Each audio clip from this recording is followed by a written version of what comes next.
Magandang hapon po sa ating lahat. Tala, mangolekta tayo ng ating quail eggs, no? Quail fertile eggs. Okay, so ayan, may nag-chat sa atin, ano? At yung nga, no? Talagang mahirap po kapag sa fertile eggs, no? Ng pugo. Nga lang, saan ka makakabili ng fertile eggs? Bibihira po ang nag-o-offer ng mga fertile eggs ng pugo for incubation po, no? So, kapag tayo po bumili ng fertile eggs, kahit naman sa manok no? Sugal po 'yan, no? Sugal po 'yan. Wag lang naman yung as in 0%, walang laman, no? Walang laman. 'Yun, pwedeng-pwede kang ano doon, magreklamo, pero yung almost half, ayan, no? Maganda na po 'yan, na progress, no?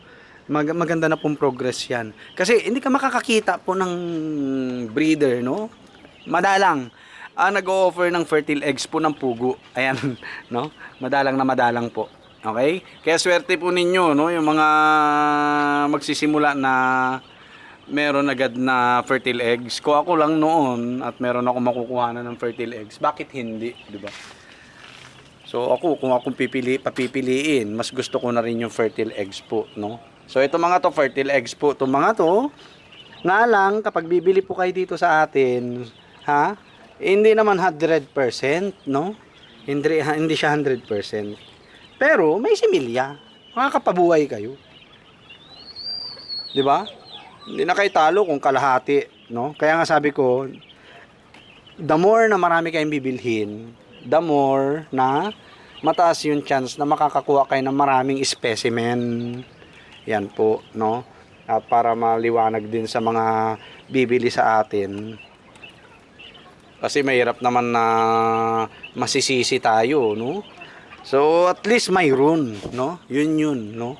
At least meron tayo. Kaya sana mawala. Eh, kung may budget po kayo, 18,000, no? Maganda kayo na 18,000 para sa 500 heads na RTL, di ba? Kung mayroon naman, o yun, sigurado yun, no? Sigurado, pugo na yun, no? Pugo na siya. Pero kung gusto nyo mag-start sa itlog, ito pwede po itong sa atin, no?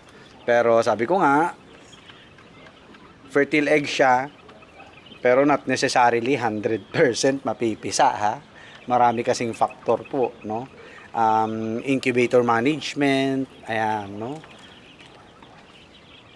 Baka hindi pa nababantayan, di ba? Yung incubator, ako kasi binabantayan ko, no? Bantay sarado ko yan. Kaya nga doon sa may first 2 batch natin, almost half, walang, walang similya. So, nag-load ulit ako, no? Nag-load ulit tayo. Alright. Ayan, oh. Dami natin ulit. So, mamaya meron pa yan, no? Meron pa yan. So yun po, no, kapag bibili po kayo ng fertile eggs po sa atin, minimum 100 pieces. Kaya nga pinapa-minimum ko ng 100 pieces no? Syempre, fertile eggs po 'yan. Talagang susugal po tayo, no? Pero saan naman tayo bibili? Yun ang tanong, no? Saan tayo bibili ng fertile eggs? Kukunti lang po. Perhaps they are a new type of zombie capable of infecting others while still retaining human consciousness. Guinam. Saan naman tayo bibili po, no, ng fertile eggs? Napakabibihira po yung nagbebenta ng fertile eggs po talaga, sa totoo lang, no? Ang swerte po ninyo. At may nakukuha ng kayo, no? So sa iba po yan, hindi po papayag, no? Kahit ako Halimbawa, may benta na ako na DOC or RTL-RTV, hindi na magbebenta ng fertile eggs. Puro DOC na, o kaya RTL. Tapos minimum 500 pieces. No? So yun, all in all, maganda ka ng 18K mo sa 500 heads, no? Ng mismong pugo na. Kung gusto mo ng pugo na mismo, maganda ka ng 18,000 mo, no? Pero sa fertile eggs, sabi ko nga, hindi guaranteed na 100% is fertile. Kasi sa pagbibreed po ng pugo, hindi siya katulad ng manok na ay itong tatlong inahin na to dito sa isang tandang, no? Selective breeding lang po sa manok. Sa atin, flock mating po ang pugo, no? Flock mating siya. So, hindi na naman natin masisigurado na lahat ng inahin is masasampan sa isang buong araw, di ba?